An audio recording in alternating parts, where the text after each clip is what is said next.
We're going to, as I said, we're going to record this. Okay, we're now officially live. So welcome everybody and thank you for attending tonight's presentation and the business meeting. My name is Patricia Sibilia, if you don't know me, and as your president, drinking already, I will be hosting tonight's meeting. We'll be recording the meeting and we'll be using closed captions. Do we have them on? Let's make sure that they're on. Minute, I've got to turn this off. No, that's Okay. Do you need help turning them on? We want that on because we do know it's really helpful for a lot of people if we do. So if we can, do you need help with me doing that? Yes, please. Okay, hold on. Got a couple of Netflix. Nope, I'm having a hard time with that. And that is disappointing. So we may have to do without them. Yes, I apologize about that, folks. Maybe a setting inadvertently got turned off. Okay, so I ask that you all put yourself on mute if you're not speaking. This will eliminate the background noise and help everyone to hear better.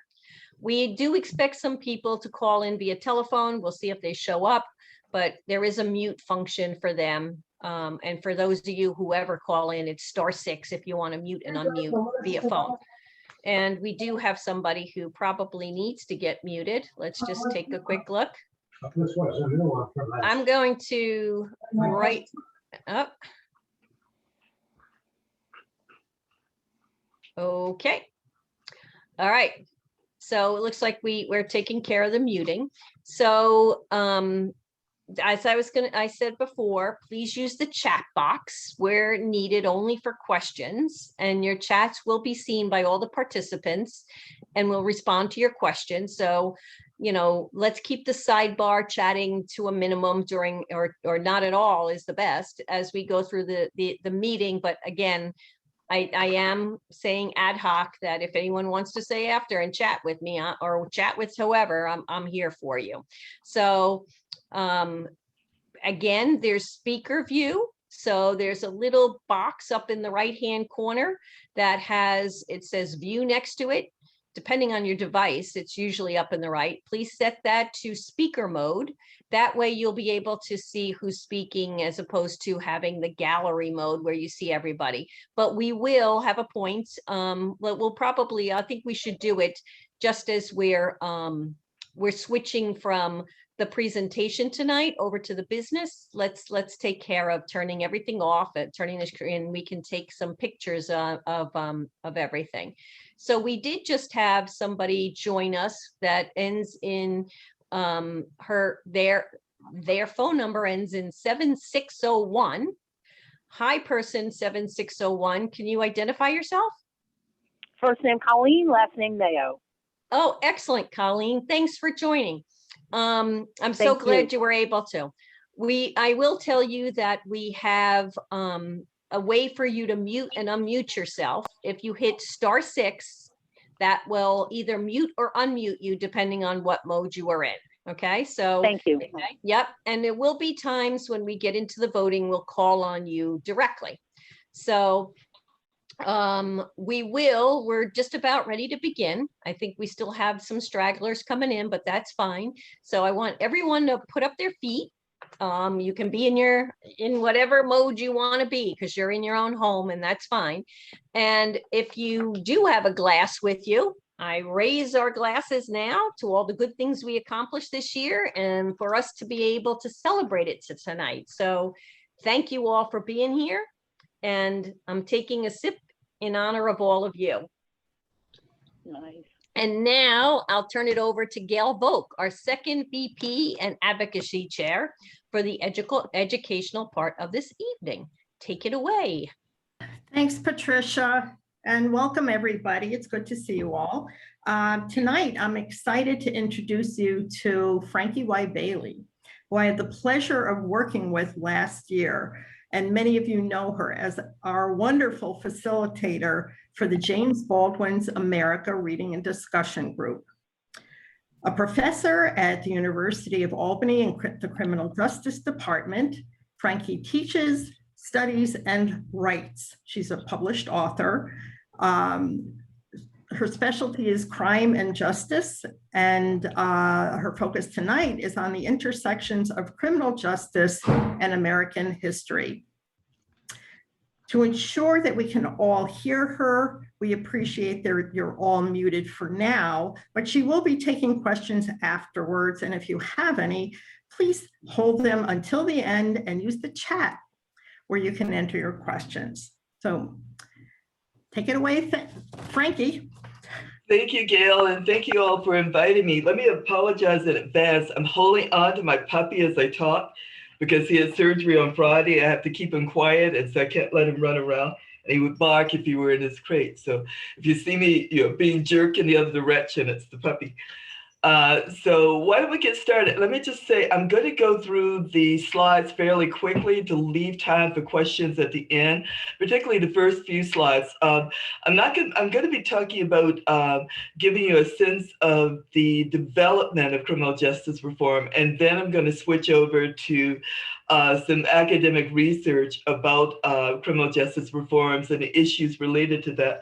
And I want to reference a couple of articles that appeared in the Times Union about President Biden and his law-breaking gun dealers and plan that he's come up with, and about Chauvin and the impact of the police officer who was sentenced to prison for 22 and a half years. But why don't we get started with the slides? And I'll, if you have questions, I assume you can put those in the chat box. Is that right? Yeah. And I have like 20 minutes to get through the slides, and then we'll leave like 10 for discussion. So let's go.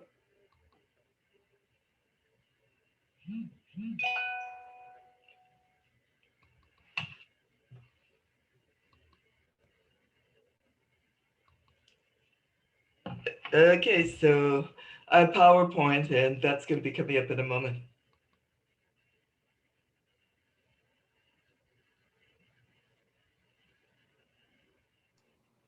Ellen? Yeah, do you see it now, Frankie? Yeah, I see the first. Okay. That's just the title slide. So let's, okay. So in terms of the timeline, I'm talking about 3 different subsystems of criminal justice. We got policing, we have courts, and we have prisons. I know you all are very interested in prisons, so I'm starting with that. Some of you may know this history in terms of the evolution of prisons, but as I'm going to be talking about later, something that's seen as a reform at one point may not be seen in quite the same way later. So when we start out in terms of prisons, the reform here is moving away from the punishment of the body towards the use of jails and prisons where people are institutionalized. And we have in Philadelphia the development of this concept of a penitentiary where the person literally will be kept in solitude to read the Bible and to think about his or her misdeeds, their misdeeds, and to repent. And that model, the Walnut Street Jail, later becomes the Eastern State Prison. And you have Benjamin Rush and other Quaker leaders who found the Philadelphia Society for Assisting Distressed Prisoners, which later becomes the Philadelphia Society for Alleviating the Miseries of Public Prisons, one of the early reform groups. Okay, let's go to the next slide.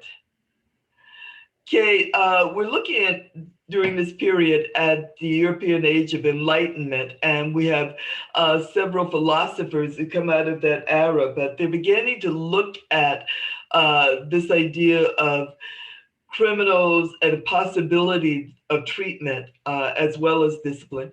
And you have Bentham, this idea of the panopticon, the idea of a prison design. So you have a central hub, and the prisoners are under surveillance at all times by members of the staff. And it's a movement away from the earlier designs like the Walnut Street Jail and other early buildings that they were using. And it was seen as a reform at the time. We can talk about why it isn't now, but at the time it was. Okay, next slide, please. In New York State, we have Pennsylvania and New York vying in terms of the model that we're going to have for the maximum security prison. So we have Lynn's at Auburn and the Auburn prison, and that the Auburn system, I should say, requires prisoners to leave their cells during the day and engage in congregate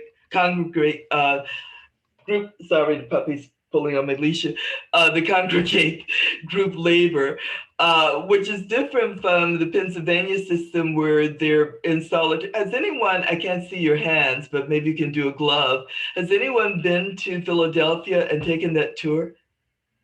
Okay, if you're in Philadelphia, right downtown in Philadelphia, you can go through and see the Eastern State Prison, and it's really interesting. The cells are still there; they're intact. But the idea was that you would spend much of your time in those cells, your private cell, and not see other people. Whereas with the Auburn system, the idea that you would come out, you would work with other people during the day, and they begin to exercise that very strict approach to prisons that we see later on, where you're wearing uniforms and you may be in chains as you move from place to place, and you're not talking to other prisoners. If anyone's ever seen Public Enemy, James Cagney, that scene where he's in the dining hall and he goes berserk and is jumping on tables, but they're all sitting down and eating at the same time and not talking to each other. That comes out of that new model for prisons, which was seen as a reform at the time. But it brings us to that debate about the competing goals, redemption or pure punishment. Okay, next slide, please. So in 1866, you have the New York Prison Association commissioning a study of prisons in the United States and Canada. And what they concluded was that reformation of inmates as a primary goal was not something that was being followed by any prison in the United States. They sent the study along to the New York State Legislature and argued that this should be one of the goals of prisons in New York. And it became a study that had a lot of impact nationwide, particularly when it was presented at the National Congress on Penitentiary and Reformatory Discipline meeting, the annual meeting that they were having that year. In New York State, Brockway, a penologist, became the superintendent of Elmira Reformatory in 1877, and he tried to implement some of the things that came out of the study. He had mixed results, but he actually argued that they wanted to place the prisoner's destiny in the prisoner's own hands. And so he came up with a graded category, or 3 graded categories, I should say, where you would be moving from up the ladder from A to B to C, or C to B to A, depending on the direction you were going in, where you would gradually work towards the idea of early release if you're following all the rules. And we think about this now in terms of the programs that prisoners are encouraged to take part in, education programs, other programs around drug use or alcohol use, but the idea that gradually you would prove that you're ready for release. That's something they began to look at in the 19th century. Okay, the next slide, please. And then in 1913, you have Osborne, who's at the Auburn Penitentiary. He gets that job after going undercover and posing as a convict. He spent a week at the Auburn prison where he looked at what was going on, and he came back and he wrote a book, Within Prison Walls, published in 1914, where he made the argument for the need for a reform movement around prisons. And he was appointed then the warden of Sing Sing prison. Sing Sing was actually the prison where the executions were taking place, and this continued into the 1920s. Ruth Snyder and Judd Gray, for example, the couple that were the inspiration for the movie Double Indemnity, they were executed at Sing Sing. So was a young man from Albany and another young man from Buffalo. But the reformers began to look at this idea of moving away from the industrial labor regime of prisons and toward actually creating programs where the prisoners taking part in this prison democracy would be able to begin to take their fate into their own hands again, as earlier advocates for this prison democracy had argued for. So let's go to the next slide. So by the time we get into the latter part of the 19th century, you have prison reformers or reformers in general looking at the need to do something about juveniles. This is before the Child Labor Act goes into place. And so you have people looking at juveniles who are out and they're out and about at night. Many of them come from families, but the reformers are concerned that they might be homeless. And so they began to bring to bear all of the institutions they have in place, the houses of refuge, the juvenile detention centers, the orphanage, the homeless shelters. And they talk about these juveniles as being street Arabs and children of the night. They were particularly concerned, the reformers were particularly concerned that the children were going out at night and they were running errands for houses of prostitution, brothels, and for bars. And they were trying to find a way to keep them under control, which was not something that the children themselves wanted done. They actually, the newsboys, for example, had their own newsboy culture, newsboy meeting houses, and they thought of themselves as adults, whereas the reformers were thinking of them as children. So you began to get that tension between whether or not a juvenile who committed a crime, like shoplifting, for example, should be treated as an adult or whether he should go into some other system.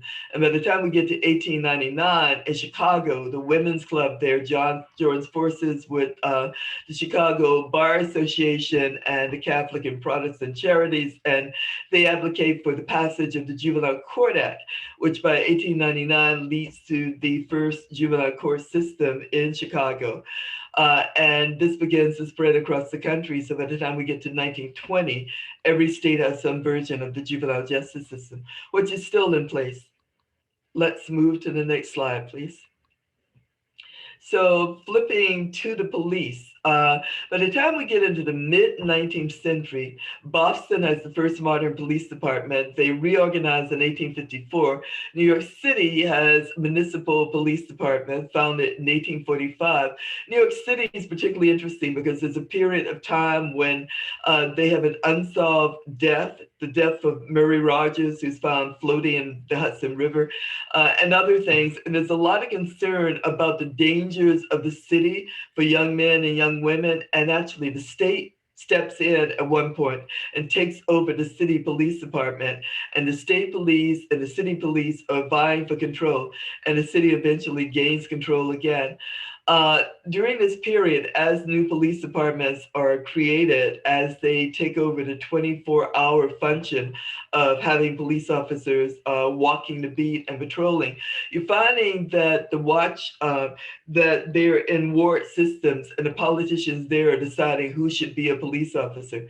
They're moving towards this idea of an official police uniform. And by 1854, Philadelphia becomes the first department to actually arm their police officers with guns, because the criminals at this point have guns. And nationwide, you're moving by the end of the 19th century and the progressive movement towards this idea of reforming the police. In fact, Theodore Roosevelt, who of course later is going to be president of the United States, first vice president and then president, is a co-commissioner of New York, and as the crusading reformer, he sets out to reform the police and to crack down on crime in New York City. If you've seen The Alienist, if you read the book, he is a feature character in that particular novel, and it gets at what he was trying to do in terms of bringing control to what was going on in New York City. But then later on, he's in politics and he leaves that behind. Let's move to the next slide. So the chiefs of police across the country by 1893 have formed their own International Association of Chiefs of Police. They have annual meetings that started then and continue to go on. And they are, as we get into the 20th century in Berkeley, there's a police chief bomber who becomes a national leader in the movement to reform and professionalize policing. And one of the things he does is join with the University of California to provide permanent training out of programs coming out of that university. The Berkeley police become leaders in a movement to use scientific crime detection, radio calls, automobiles. By the time we get into the 1920s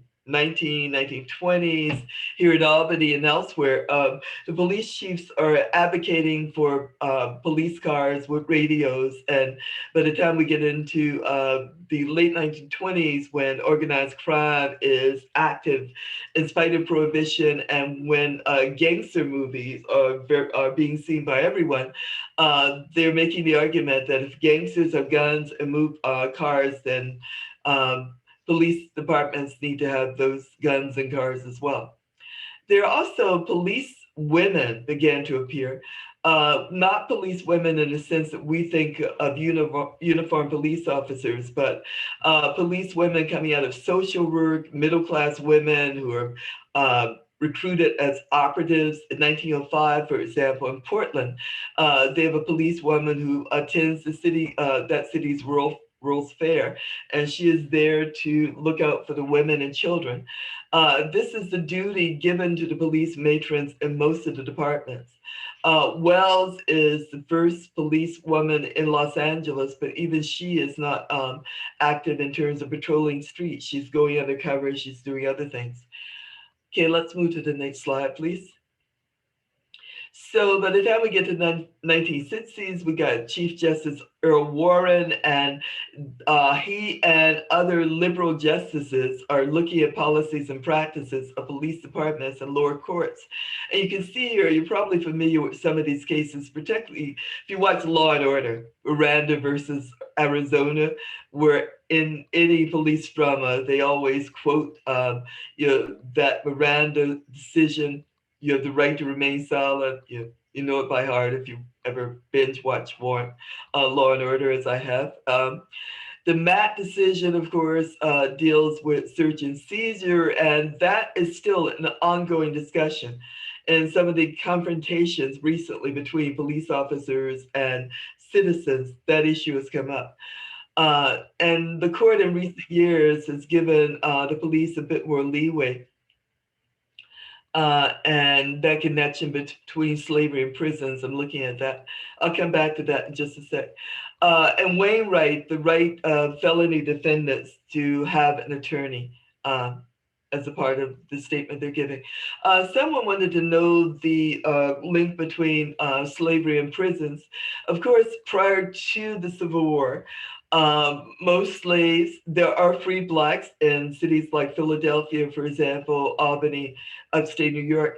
There are free blacks, but normally if they're in a state like Virginia, my hometown, they are often required to either, as in Louisiana, have a white person who sponsors them.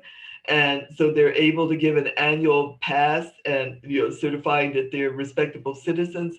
Or if they're in states like Virginia, when they are given their freedom, within a year, they're generally required to leave the state. So most of them are not in the prison system prior to the Civil War. After the Civil War, this is concerned about the new Negro. And they're being brought into the prison system as more and more whites leave the prison system.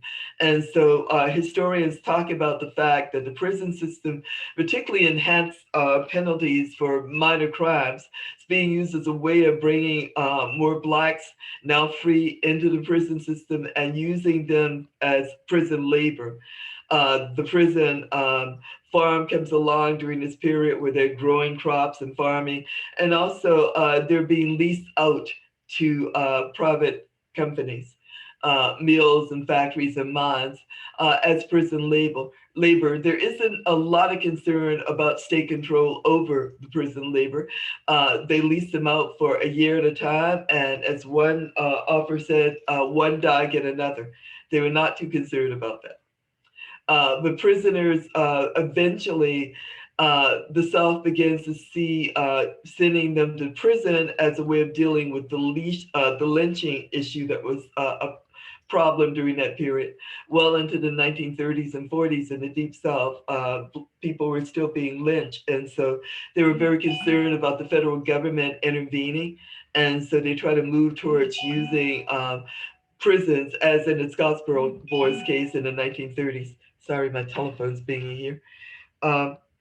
So that's the background. But if you read Michelle Alexander's book, The New Jim Crow, where she talks about that issue, that people who go into prison gradually over time, as fewer and fewer whites are going to prison, by the time we get into the 20th century, it's mainly a Black and brown prison, and it's seen as the new Jim Crow. That's the argument she makes. And I'll come back to that if there are more questions about it. Let's go to the next slide, please. So I wanted to mention President Johnson's Great Society programs. In 1965, he appoints the Commission on Law Enforcement and Administration of Justice, and they began to investigate crime and criminal justice. There's a lot of concern about rioting, about crime in the cities. More and more, there is a focus on people in poor communities and Black and brown people. And one of the things this commission does is get into data collection. And that evolves eventually into the National Crime Victimization Survey. I don't know if anyone's used this annual survey, but it was launched in 1973. It's still around. It's considered one of the most accurate measures of the extent of crime. And it is available to people in doing research and to other people who want to access it. But the victimization survey tries to get at household victimization. And people doing research. I don't actually use it because I do mass media criminal justice research, popular culture research, but it is available to people who are trying to set up surveys and want to know how much how victimization rates are going up and down. And there are other types of surveys that are also used. The commission in 1965 also looked at routine police work and the operation of criminal courts and corrections, and their findings were published in 1967 as The Challenge of Crime in a Free Society, still referenced by many people. So let's go to the next slide, please. Lyndon Johnson, his commission sent their report to Congress, and Congress passed the Omnibus Crime Control and Safe Streets Act in 1968, which became really important in terms of reform because the Law Enforcement Assistance Administration, LEAA, was established and began to make grants to state and local governments to be used in the recruitment and training of law enforcement personnel, and also in terms of providing grants for training of students, PhD students and others. In fact, at UAlbany, for example, the School of Criminal Justice, some of the funding for our PhD program was coming from that program. The New York City Police, the state police, and other people were sending their police officers to our program to get master's degrees. Some of the funding was coming from that program at the time. And they also created the National Institute of Law Enforcement and Criminal Justice, which was looking at funding for public education and research. So some of the research that is still going on got its start during this period. Okay, next slide, please. And let me go to policing for a moment to mention the fact that when we're looking at the Civil Rights Act of 1964, coming out of that period, one of the things they were finding was that obviously people of color and women were underrepresented as police officers. And so you have the International Association of Women Police, founded in 1956. By the 1960s, they're pushing to recruit women police officers, not just in the role as undercover police officers, if anyone remembers Police Woman with Angie Dickinson, but the idea that they're going to be involved as police patrol officers, that they're going to be out on the streets. And so by 1968, Indianapolis is the first city in the country to send 2 women out on patrol in police cars, uniformed police officers. And gradually more and more police officers, women police officers, are going out in the streets as patrol officers, enabled in part by Title VII of the Civil Rights Act, which forbids gender discrimination in public agencies. This also allows women to become firefighters. But one of the issues for both law enforcement and firefighting is whether or not they can do the job. And so you have female police officers, female research academics engage in research looking at whether or not there is evidence that they can do the job, and the findings from these researchers is that yes, they can do the job and they do it well. But as with the officers of color, one of the issues is whether or not they're going to be included in the subculture of policing. And that is still a study for research, still looking at that. They've been referred to as outsiders within. Okay, the next slide, please. So Todd Clear, who is a distinguished professor at John Jay College of Criminal Justice, has pointed out that when we look at reform, criminal justice reform, one of the things we find is that criminal justice reform, anyone who wants to reform criminal justice does so at well-proven risk. That's because what seems to be a good idea may turn out not to be. There are unintended consequences. There are problems in terms of getting everyone on board. There are issues around intersections of class, race, gender, and so on. But he talks about the paradoxes of criminal justice reform. Good intentions do not matter and may in fact be a detriment. The good intentions pave the way to hell, as people talk about, that you start out thinking something like a new model for policing is going to have the same impact for everyone involved, and it turns out not to. Major changes come about when coalitions merge to make them possible.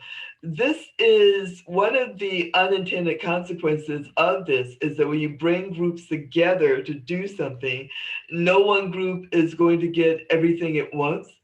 And there's some compromise, and the compromise usually brings everyone closer to the center. Which may be good in some cases, but if you're a reformer and you believe strongly on change to the right or to the left, you're probably going to end up not completely happy, as we're finding with the Biden administration and their efforts at compromise. The structure of incentives matters more than the content of feelings or thoughts. What he's saying here is that when we look at incentives and we look at what people are doing, we find that people are able to trade off their values, their beliefs in order to get some of what they want. So when we look at that, people are, particularly politicians, no offense to politicians, but they're willing to trade in order to get what they want, or at least some part of it. And then its final paradox: whatever we do in our lives will, if we're lucky, become the foundations that others who follow us will find in need of change.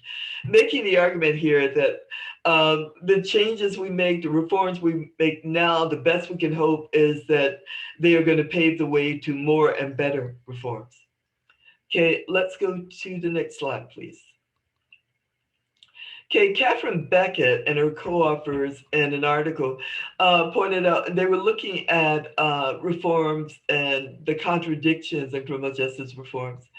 And they make the argument that institutional and political obstacles may prevent the realization of reforms intended to reduce prison and jail populations. They were looking at that.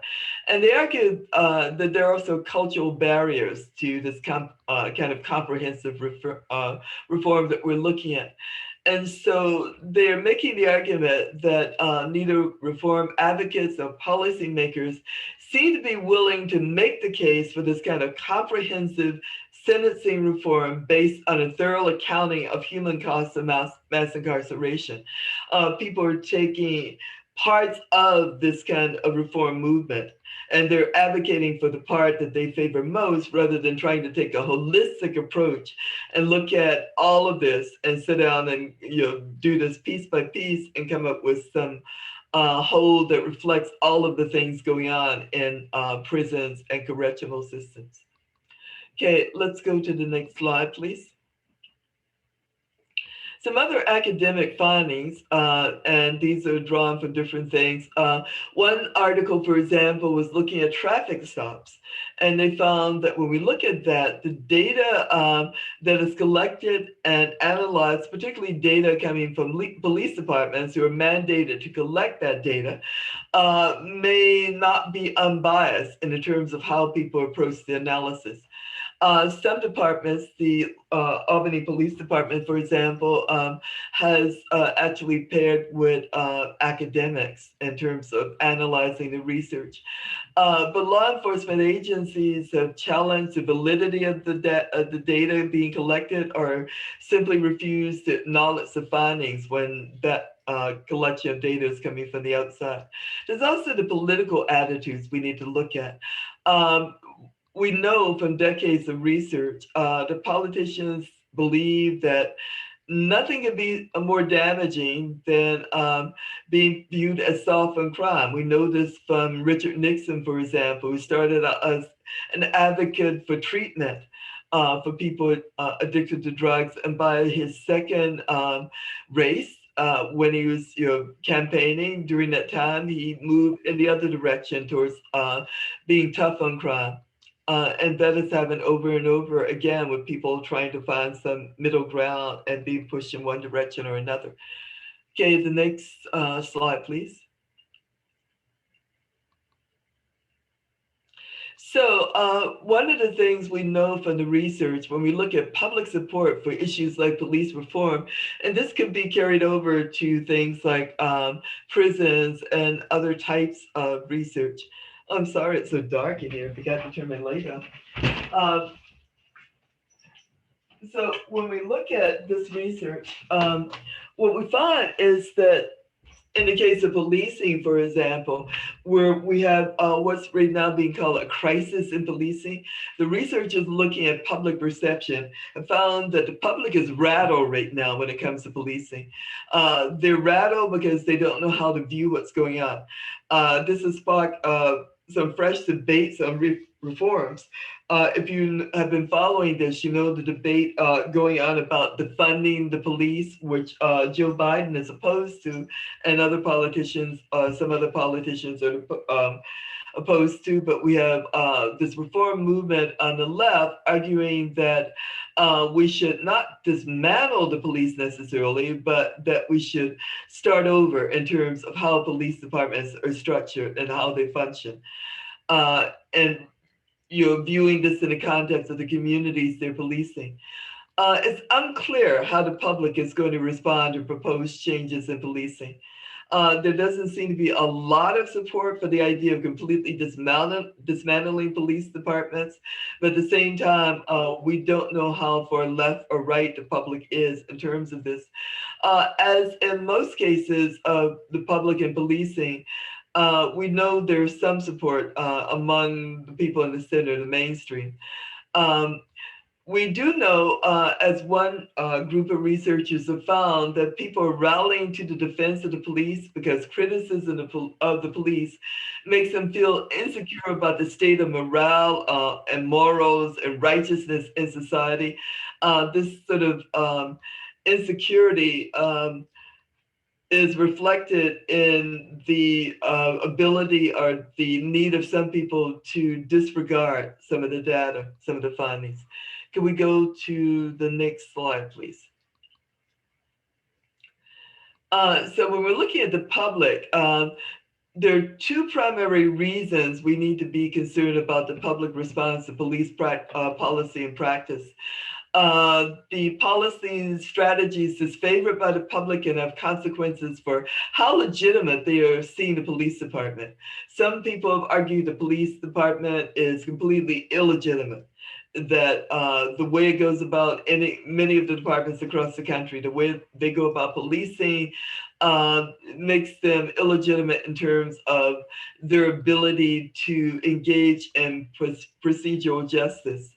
The people who have a negative evaluation of how well police departments or their own police department performs in terms of procedural justice are less likely to see that department as legitimate, and they're less likely, if they are stopped, if they're asked to cooperate by the police, they may be more likely not to give that cooperation, less likely to comply with the law. And this is one of the things that has been talked about a lot in terms of Black Lives Matters, in terms of how African American men, African American women, Latino people from different immigrant groups, poor people, how they view the police and what they perceive in terms of how legitimate a request from the police is and what they can expect. But when we look at the majority of the public and virtually every demographic, political and regional group, we do find that most of these groups are viewing policing as more cost effective in many ways than keeping convicted prisoners, keeping convicted criminals in prison, or even sending prisoners, people to prison. The problem that we have with some groups, Blacks, Hispanics, lower income people living in communities where hotspot policing is going on, is that what one group of scholars have characterized as the criminalization of poverty is going on. So if you look at Ferguson, Missouri, for example, where we had one of the first incidents in modern times involving a police officer and a citizen, Ferguson, according to the researchers who looked at the enforcement of the law there, found that Ferguson was actually creating a system in which you could be charged, I believe it was $301 for jaywalking, more than that for other minor misdemeanors. If you were unable to pay your fine, you could end up in jail. But the fines that were going into the system was a way of gaining, bringing funds into the system, but it was also a way of from the standpoint of the poor community, criminalizing the fact that they were poor and also exercising more control over them. The hotspot policing tends to be concentrated in poor communities, communities of color, so it does become an issue. From the police department's point of view, this kind of policing is supported to some extent by data, where they're looking at where the hotspots are in terms of crime. But when they focus on those hotspots, they sometimes often run into problems with the people in the communities. The next slide, please. So when we're looking at issues in terms of criminal justice reform, I'm going to speed this up so I have time for questions. But we're looking at the issues in terms of the significant impact on criminal justice reform, criminal justice systems. When we're looking at issues of reform, we're looking at reducing incarceration rates. One of the things we're looking at there is that sentencing reform requires that we figure out a way to reduce the number of people flowing into institutions and the amount of time that they're serving for both drug offenses and other crimes. One of the issues is that with the focus on drug offenses, we sometimes neglect violent crimes, property, and public order crimes. Because of the war on drugs. So now we need to go back and look at that in terms of reducing incarceration rates. We also need to look at state sentencing reform and justice reinvestment. In the past, there's been a lot of discussion about getting tough on crime, staying tough on crime. Now there is this movement because of the cost of incarceration towards this idea of providing better public safety at lower costs. And you have the Justice Reinvestment Initiative, for example, looking at how federal government can accelerate this type of reform in states. The next slide, please. The promotion of data-driven solutions. You have the Data-Driven Justice Initiative and the Police Data Initiative coming out of DOJ. And number 4, highlighting ways the juvenile justice system falls short. There is, and you probably talk about this, concern about that prison to pipeline,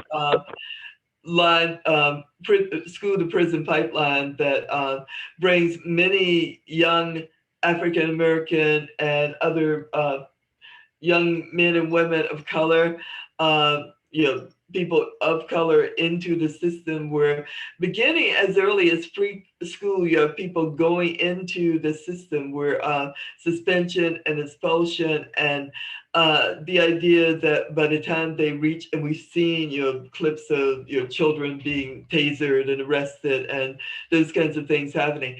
So the Supportive School Discipline Initiative from 2011, coming out of the Obama administration, being supported by that administration, along with other things, this idea of finding a way of opposing this use of suspension and expulsion and creating a safe environment for children and older juveniles, teenagers. Okay, the next slide, please. I want to end with this article by Paul Butler. I don't know if any of you know Butler. He's a professor, has done some work around critical race theory. He favored Washington, D.C. Going to the idea that juries would engage in nullification. During the post-Civil War era into the 20th century, white juries, in cases like the Scottsboro Boys trials, white juries engage in jury nullification. We see that kind of thing if you've ever seen To Kill a Mockingbird, where the jury engages in nullification, where the jury refuses to acknowledge the defense put on by the attorney and instead choose to nullify. So Butler was arguing, still argues that African Americans in poor communities should engage in nullification when we're talking about drug crimes, lower level offenses, not necessarily violent crimes. He's not making that argument, but that this kind of nullification allows the people in those communities to have some control. So in talking about what's going on in terms of the system, he makes the argument when we look at police and how they function, and people say it's a few bad apples and that a few police departments are dysfunctional and that they would function better if they got rid of some of their police officers. He argues that what we see is what is intended, that we're looking at a system where we've institutionalized racism, and that police systems, courts, prisons all reflect this, where you have these systems working to the disadvantage of people of color and the poor. And successful reform efforts actually creates a situation in which these communities come to believe that they're receiving better service, that police practices are being reformed, and in fact, it's a illusion, a delusion on the part of these communities, where they seem to be getting better services, but in fact, things are going on that really continue to support this kind of racism within these institutionalized agencies, federal, state, and local. Okay, I think that's the last slide, if I'm correct. Let's go to the end, and I'll make sure. Yep. Yeah. So are there any questions, anything I can comment on? I think I'm probably past my 30 minutes, but if you all have a few more minutes. And Gail, Ellen, you can let me know when I should stop so you can get to your meeting. Are there questions out there? I'm checking with Kit, who's our chat monitor. I'm going to leave the PowerPoint with you all, and I will send references if anyone wants me to follow up on something where you have a particular interest. I can send that along so you can find that. Yes, we do have one question from Mary Kate. She wants to know what can be done regarding the plea bargaining system and the threat of more serious charges if a defendant claims her right to a trial by jury. That's been one of the problems with the plea bargaining system since it started. Has anyone seen a movie called Criminal Justice? It has it's a fictional case. It's a theatrical movie. Forrest Whitaker plays a man who's, we are never quite sure whether he's falsely accused or whether or not he actually committed a crime. But he's on parole and he is arrested, and you see the behind the scenes, the real behind the scenes thing that goes on with the parole system, where his attorney says, you know, you have the choice between taking a plea and getting out while your child is still in your kindergarten, preschool, or going back to prison and maybe getting out by the time your child's ready to graduate from high school. And they go back and forth on whether or not he's guilty, and he maintains that he is not guilty of this crime. And we're left at the end not knowing if he's guilty or not. But you know, one of the problems with having people actually go to trial is that if everyone did that, it would bog down the criminal justice system. So there are disincentives, if you're familiar with the criminal justice system, for going to prison or going to trial. And most people who have been in the correction system would choose not to go to trial unless they're absolutely sure that they have a case that they can prove. Because the disincentive is that it will be when your attorney talks to the prosecutor, they will say, if you go to trial, you're going to get the book thrown at you. The judge may say this as well in one way or another. So I don't have a good answer. That's the problem. That most cases are plea bargain. The ones that go to trial are bogged down, and they tend to be cases where that receive a significant amount of publicity, homicide or something else, rather than low-level cases where people can make a deal, particularly if they're coming out of something to do with the war on drugs. And that's a problem for low-level dealers because they generally don't have anything to bargain with. If you're a kingpin, you have more to bargain with. But if you're a low-level person, brothel prostitute, a street prostitute, or someone who's low-level, then you aren't going to have a lot to go with there. Do we have time for another question? We do have one more here. Patricia wants to know if there is training of police in de-escalation and other similar techniques. Is that happening very much? And would that be considered a method of reform? That is one of the pushes, and oddly enough, it's happening on places like the university campus here at UAlbany, where our police chief, I should say, has been. The Obama administration came out with a report on 21st century policing, and one of the things they wanted to the report push was moving towards better training for police officers. So it's happening on university campuses. It's happening in some police departments where they are getting into or very much into police citizen reforms. But there are issues that there in some departments where, larger departments, there may be, and often is, some resistance on the part of police officers who consider this not to be a part of law enforcement, but to be more aimed towards social welfare. There is that tension in police departments between community relations, social welfare, the kind of touchy-feely thing that some police officers don't think they're supposed to be doing, and law enforcement, where they get out and they patrol and they make arrests. So in the departments where they're able to find, to kind of get officers who are willing to take part in this, they are maybe doing it. But the problem is that all of this has to come from the top down. And all of the officers in the department have to be persuaded to take part in one way or another, or you end up with a small group of police officers who are engaged in police community relations, which is not necessarily seen with favor by police officers who are into law enforcement. In fact, they are often in a separate unit, and they are the people out walking the beat. And these are not the people who are going to have confrontations with citizens. So it is a difficult situation, even for those police chiefs who would like to do it. Okay, should I? Don't see any other questions in the chat right now. That, okay, I'm going to wave bye-bye and let you all. that I didn't mention that you weave pop culture throughout your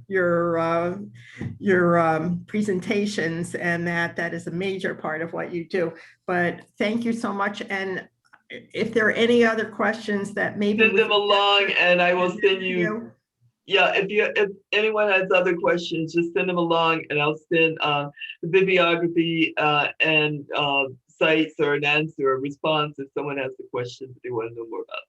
Yes, and thank you. Thank you. I hope that was useful.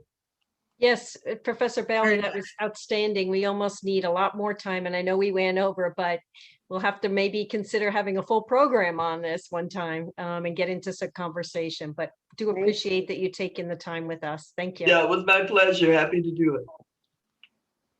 Excellent, excellent. Okay, folks, we're now turning over to our business portion of the meeting. While we don't have screen sharing on, if you want to change your view up in your right-hand corner where it says view, if you want to change that view to gallery so that we can all see each other. And with so many of us on, you'll probably have to scroll right and left to see us all. But I just wanted to make sure we all say hi and, and see how strong we are with each other. It is so good to see so many faces. It really is. And I appreciate you taking the time out. I know it's a hot night, and but nonetheless, I'm glad you're here. Okay, so now I am going to say, will the June 2021 annual meeting of the League of Women Voters of Albany County please come to order. In accordance with our bylaws, there needs to be a quorum present to conduct the meeting. Our bylaws state that 10% of our membership needs to be present. Madam Secretary, do we have a quorum? Yes, we have 40 members participating in this virtual meeting, a fantastic turnout. And our total membership is currently 201, so we do have a quorum. Excellent. Okay, the official recorder of this meeting is Britt Westergaard, our secretary. Our parliamentarian tonight is Mary Berry. And all the items we're discussing tonight, as per our bylaws, were sent to our members 30 days in advance of this meeting. And we had asked that any amendments, additional nominations, or directions to the board were sent to us by June 14th. We'll be using the poll feature today. Zoom has a poll function. And for items we're voting on, you can refer to the appropriate pages in tonight's program that was emailed to you last night. We'll call out that page number, but we'll also screen share the materials as well. We would like to try a practice poll to get everyone comfortable with this feature. So Ellen, can you bring up our practice poll? Okay, did you binge watch shows more than you normally do during the pandemic? So give it a try at taking the poll. We're going to give it a minute and we can see as the votes are coming in. So we're up to, out of a possible 36 votes, we are 40 participants, but some of us who are co-hosts can't participate. We're up to 35 of 36, which means that we need to call on our person on the phone. So Britt, do you want to handle that for us? Yes, I was just waiting for a break. Colleen, you're joining us by phone. I'm calling on you to vote in this practice poll.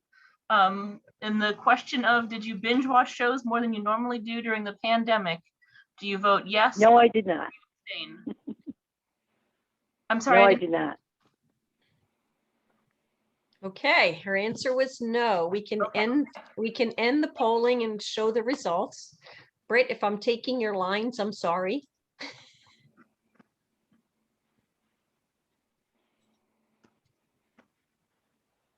And can everyone see the poll? Give a wave if you can. The poll results, excellent. Okay, so we have now finished our polling. Practice polling. So we're going to move over to continue. We have 35 respondents on the practice poll, plus one, that's 36, and we have only 2 co-hosts. Nope, no, I think yep. We're at 40. Yep, so we should have exactly 35. Okay. Perfect. Okay. Carry on. Okay. All righty, so now we go to the part of the meeting where we talk about the minutes. So the minutes of last year's meeting was approved by the Board of Directors at its meeting in September 2020. And we likewise want to ask the permission tonight for you to refer the minutes, the approval of the minutes over to the Board of Directors for this meeting, for us to approve it in our September meeting. So we'll take a quick poll on that. And a poll should be coming up to have you vote on whether you approve us, the board, actually approving the minutes as opposed to all the members doing that. And I see the votes coming in. And they're coming in. While we're waiting, Colleen, could you let me know how you vote on submitting the minutes of this meeting to the board for approval? Yes, no, or abstain? Yes. Thank you.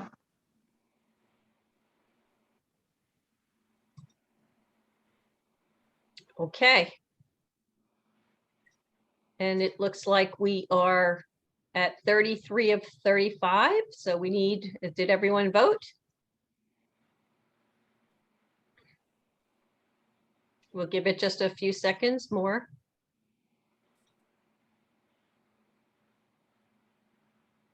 It might not always be 35. I see somebody dropped off too. So I think people may be having communications problems, et cetera. So I think once the number evens out, what we should call it. I agree, and I think it has evened out, so go for it. If you could end the polling, Ellen, please.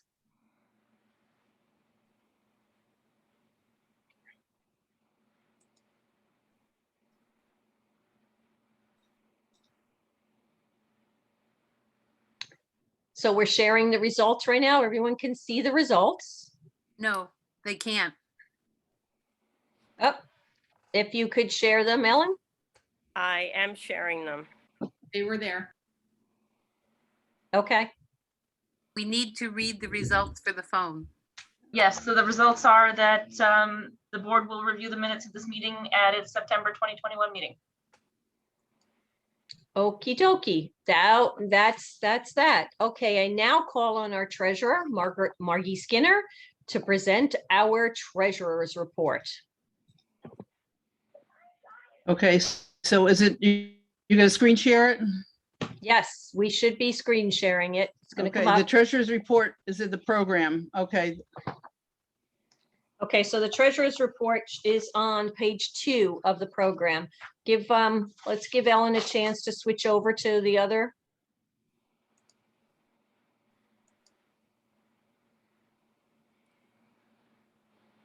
Margie, do you want the treasurer's report opened? Yes, please, Ellen.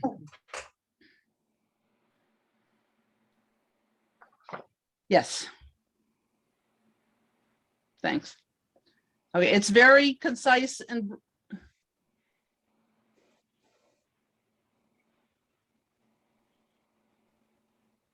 Margie, are you still with us? all right. You got it? I'm here, yeah. I mean, I'll talk to it until I don't see it up yet. Here it comes. Okay, I mean, it's concise. Okay, there you go. I mean, just want to point out the highlights. The big deal, and this is based on a year that we did not anticipate, that was 100% not in person, online. And so our some of our revenues were down, but our expenses were equally down. The big deal is we're a little shy on membership dues. So if 30 of you punch that renew button tonight and tomorrow, we'll hit our target. This is these numbers are actual as of June 16th. So it's about a week ago. It's actually 2 weeks ago. You'll see the dues are down, but our contributions are up thanks to Regina and the fundraising committee. We had 2 successful fundraisers and people were very generous with contributions. So we overcame our shortfall there. We had no revenue from events, but we also had no spending. So that kind of balanced out. The other support, the big other support we usually have is poll reporting, and because of COVID, we did make $2,000 last year, which was astonishing considering that nobody was voting in person, but we did cover our polls and we did get income on that. And again, our expenditures were down. The solid ones, operations and financial support for the league, are not going to be affected by attendance. The financial support for the league is determined by our membership. Operations include the Zoom and the website and bulletins and things like that. That all happen. But the bottom line was that we, instead of having $1,000 deficit, which we thought we would have, we actually are about $3,000 positive ahead of the game. So thank you all for contributions and participation and membership. And I would move that we accept the treasurer's report. And if you have any questions, first, I guess, if you have any questions, feel free. I do not see any in the chat box. Don't see any questions. Is that good? A good sign? Okay, so I move that we accept the treasurer's report. I don't think that we need a motion. I think it's just accepted and we file it. That's correct. If you want, we can now go to the Okay. budget. There you go. Okay. So if Ellen, you share the budget, thank you. Again, this is on page 3 and 4 of your program.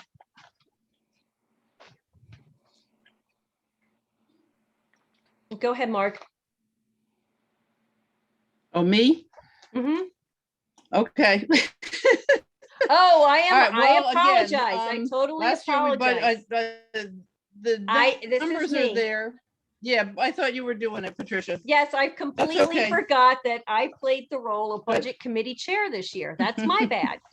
All right, so I'm presenting to you the 2021-2022 budget as was presented by the committee. We had quite a lot of participation in the committee, which was fantastic. And this was what was recommended by the board. We're not going to go through it. It's been sent to you in advance. And we ask that if there are any questions on it to please let us know. Kit, let's ask if anyone there are questions in the chat box. Not at this point. I don't see anything. Just a bunch of thank yous for Frankie's presentation. Okay, excellent. Do we All have right. questions on the phone?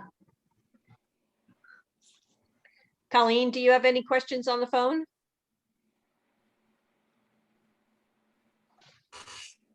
We'll take that as a no. I don't see Colleen on the list anymore. I think she may have dropped off. Okay, got you. Okay. All right. I think, Margie, you need to make a motion to adopt the budget. Oops. Okay, I move that we adopt the budget as presented. Thank you. The motion is, I Patricia. just submitted a question. sure. Go ahead, Paula. Well, what I wanted to know, can you explain further the increase in expenses for fundraising? It's proposed Yes. to be $3,000. So I just wanted further clarification besides printing and mailing, what this Yes. meant by the seed money. Yep. So at this point, what happened is that we had set some high-level goals in terms of where we wanted to be with fundraising. And of course, the income balances against the expenses. So it was unclear as we were going into the budget process exactly how we would spend that, what we'll call it, that pool, that starter pool of the money that was there to actually increase the fundraising. So we put really these as placeholders in a sense. We are expecting there to be a gala in the spring, and so do expect to spend a fair amount of money, but we did not have specifics when we went into the budget. So they're placeholder numbers, and just like any other budget, as the planning changes, the numbers are going to change and we stay within our general guidelines. Paula, does that answer your question? Yes, thank you. Okay, any other questions on the budget? Okay, so Margie made a motion to adopt the budget. That motion is now recognized. Do I have a second to vote on adopting the whole budget? Second. Thank you. Okay, we're now going to put up the poll on the screen for voting on the budget to either approve, yes or no, or abstain. Ellen, can you put up the poll for us? Excellent, thank you. And I'm seeing the votes come in, and they're coming quickly. Yay, yay, yay.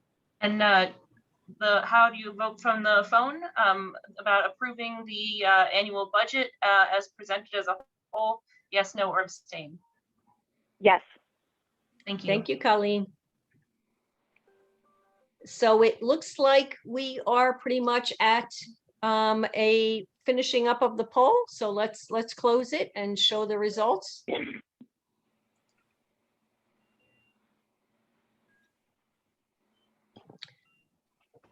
And the results of the poll are that we have approved the budget.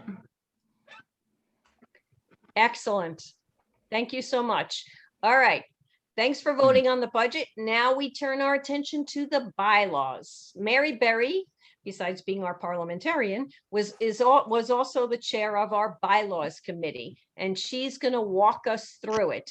Ellen, if you could show our bylaws, thank you.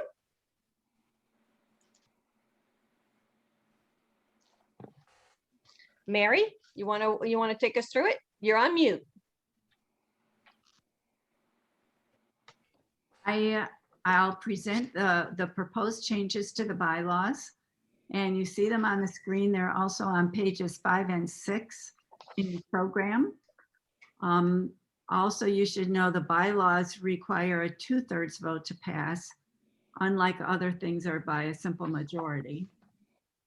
No amendments were submitted, and these changes were made to conform our bylaws with those of the National League of Women Voters. All state and local leagues were asked to do so. So these are the changes. You should see them. So all the new stuff is underlined, and the stuff that was going to be deleted should be in red. And there. Good. So I can take any questions. Do we have any questions from the members? I don't see anything in the chat box, but somebody might want to ask one in person.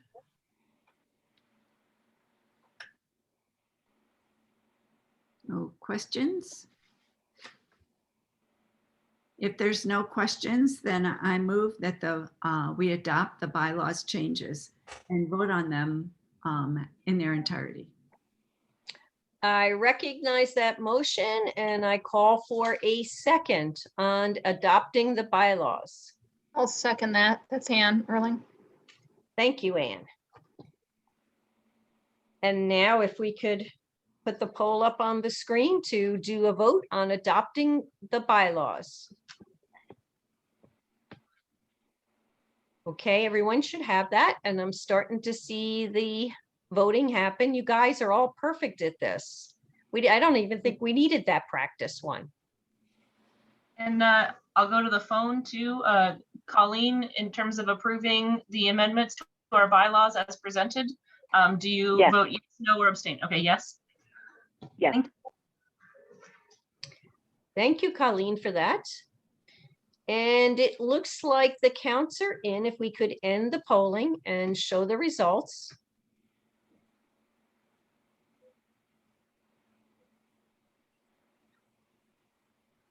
And the results are, the votes of the vote is that the bylaws have now been amended. Excellent. Thank you so much. All right, we will now consider our local program as recommended to you by your board. It's available on pages, I believe it's 7 and 8 in your program. Adoption of the recommended program will require a majority vote. Gail Volk, our second VP and advocacy chair, will present the recommended local programs. Thanks, Patricia. The proposed program is important because it guides our advocacy work and our educational programs. We lead off with Making Democracy Work, which includes promoting greater citizen participation, especially underrepresented populations and young people, and by encouraging diverse voices in all league work. Our approach to leadership on redistricting to prevent gerrymandering is through strategic partnerships. Next, to support the environment. In addition to monitoring environmental issues and related public safety and health impacts, the plan includes renewing the commitment to a 1991 4-league position on solid waste and forming a study group to develop a report card comparing municipalities' adoption of climate smart practices. If there are any questions, please enter them into the chat box now. We have a lot going on with our program, so if anyone has any questions, please bring them forward.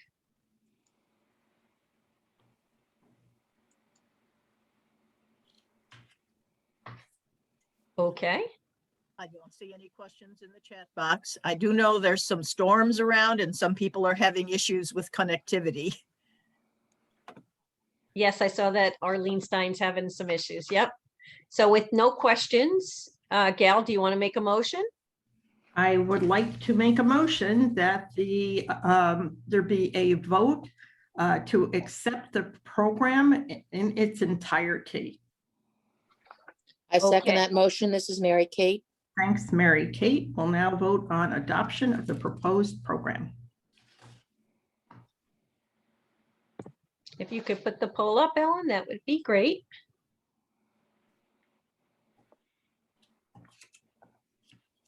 Okay, I'm seeing the results coming in. Again, they're coming in rapidly. We're zipping through this portion of the meeting. And Colleen, how do you vote? Yes, no, or abstain on adopting the local program? Yes. Thank you. Thank you, Colleen, and everyone else for voting. It looks like we're where we can end the poll and show the results.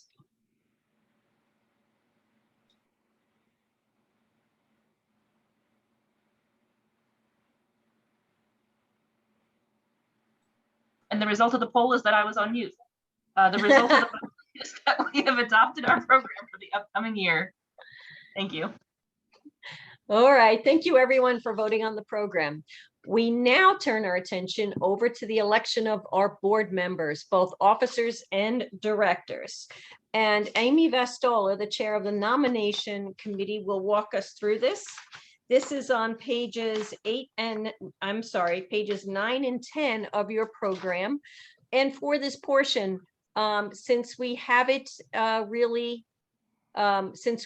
in your program, maybe we could turn off screen share for a minute so we can see our board members, our nominees for board members. So Ellen, if you could stop the screen share. I did stop the share. Okay. Okay. Go ahead, Amy. Thanks, Patricia. We will next consider the nominations being proposed on pages 9 and 10 of your program. As chair of the nominating committee, I will read the report of the committee.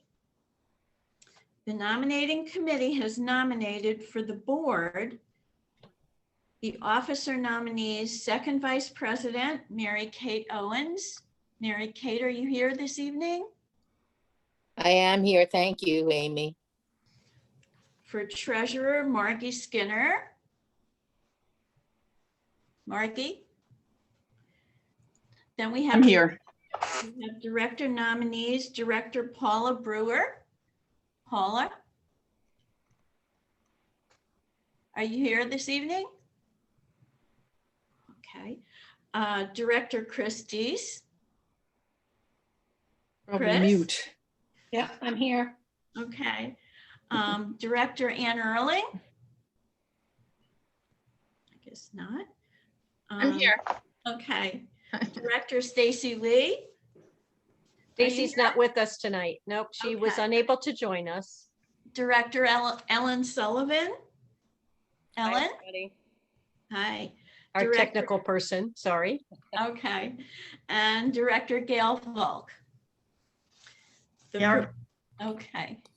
The proposed 2022-2023 nominating committee will be Arlene Stein as the chair and Julie Elson and Pat Maxon.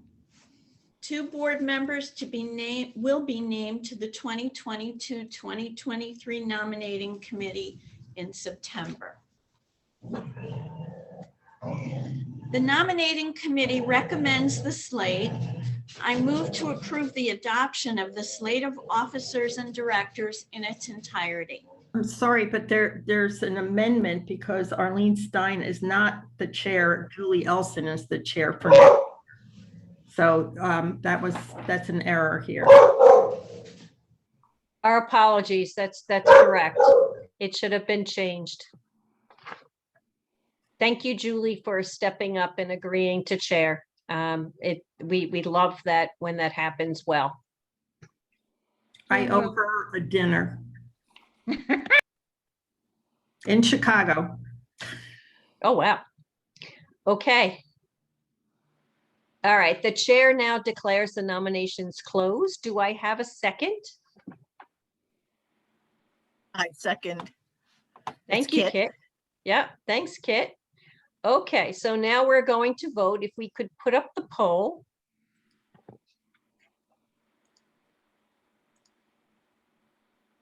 And please cast your ballot. And I see them coming in fast and furious. And on the phone, Colleen, how do you vote for our slate? Yes, no, or abstain?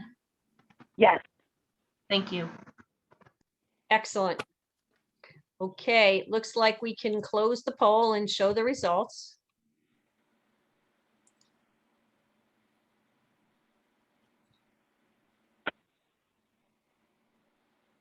And the result of the vote is that we have adopted our new slate of officers as presented. So thank you all and welcome. Yes, thank you to all who agreed to be on our board. It is a commitment, I understand, and I thank you for that. Okay, the next part of our meeting today is going to be on directions to the board. So directions to the board are really your chance as a member to give input and to express your opinions and feelings about how the league operates and what we do and our development of programs. We had an opportunity for people to submit, and unfortunately we had nobody come forward.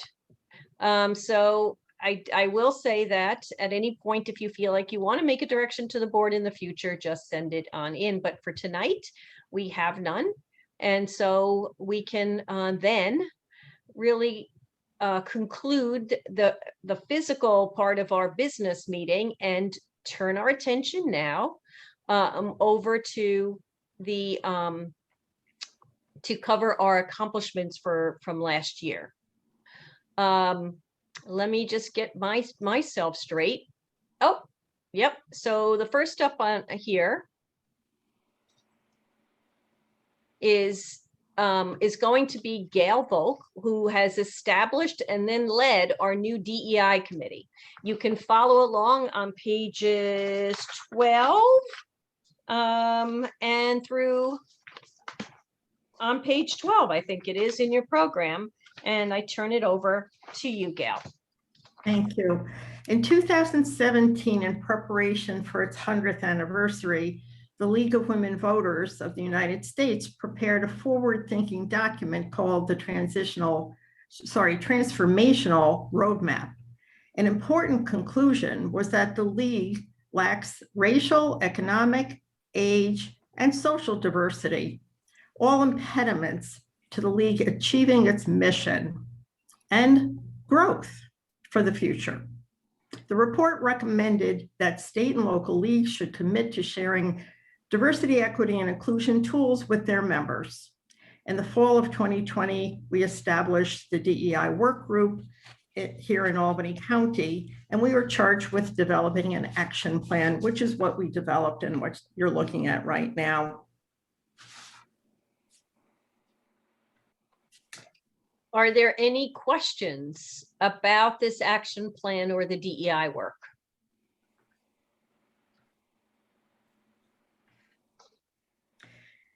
If anybody wants to join us, we're an amazing group of people. I agree. And we've done a lot of work here and yet more to do. And I actually also think there should be more men amongst us, but that's just me. All right. Thank you, Gail. We now move on to a recap of the State League's business meeting, not too dissimilar from ours tonight.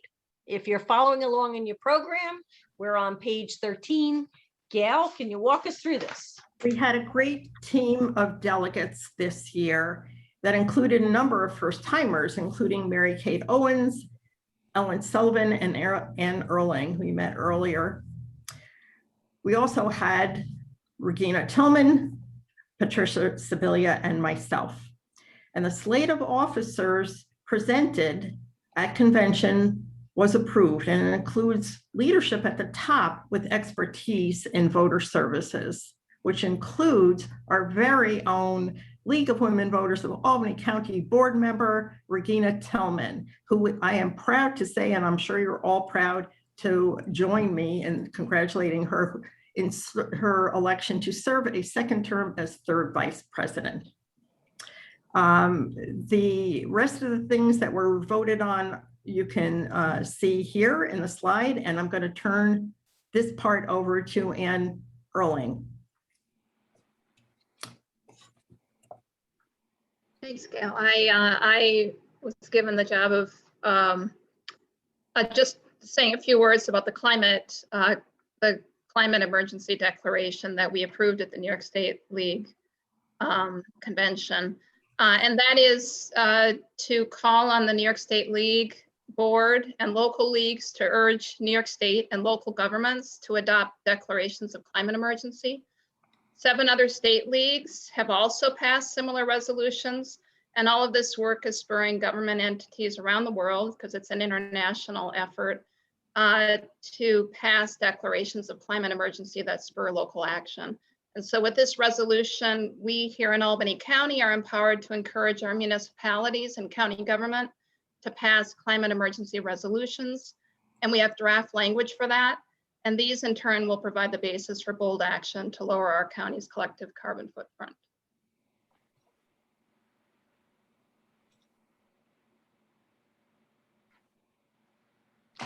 That's Okay. it. Did you want to mention the awards? If you see, right, we actually, our league won 2 awards at the convention, just to note.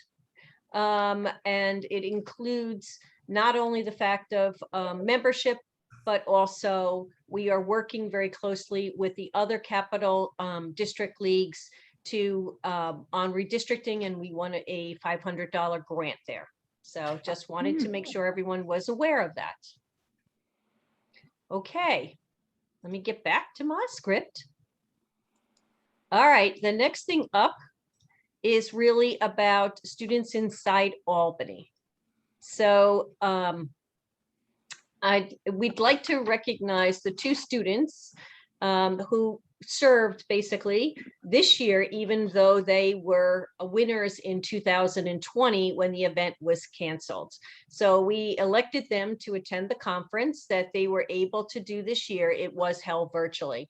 Both Stacy Lee, who obviously you've already heard her name, she's agreed to be on the board, and she's as well as working with our communications team, and Elizabeth Alzawahara, and they attended. So that's our students inside Albany. Our next slide is for the retiring board members. At this point, I'd like to recognize Andy Lee, Lynn Nugent, Pat Maxon, and Alyssa Maynard for their service on our board. I know how much time and effort it takes to be a board member, and we're always thankful to those who agree to serve. We have sent each of our retiring members a small gift via the US postal system. So let's see how long it takes to get there. So thank you to our retiring board members. Okay, next slide.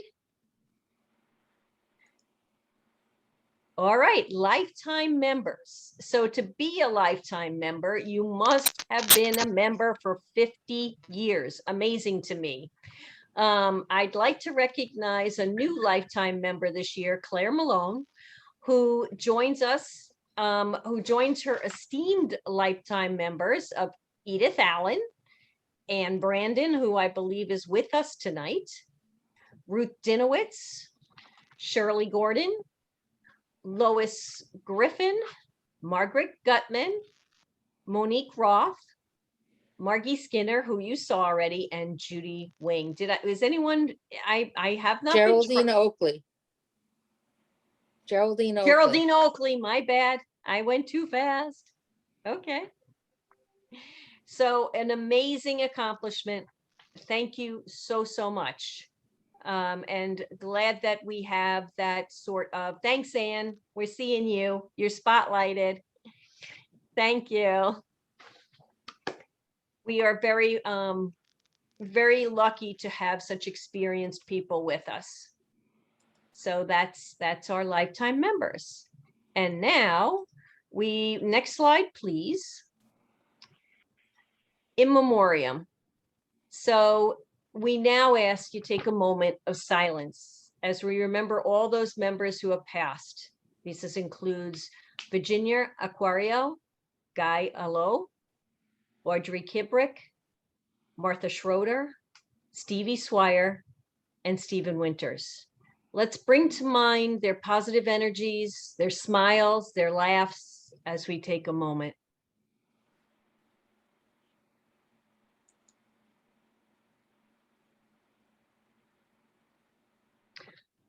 We know that there'll be a bench at the Howe Library dedicated to Stephen, as well as a memorial service being planned. So we will keep you up to date as we learn those details.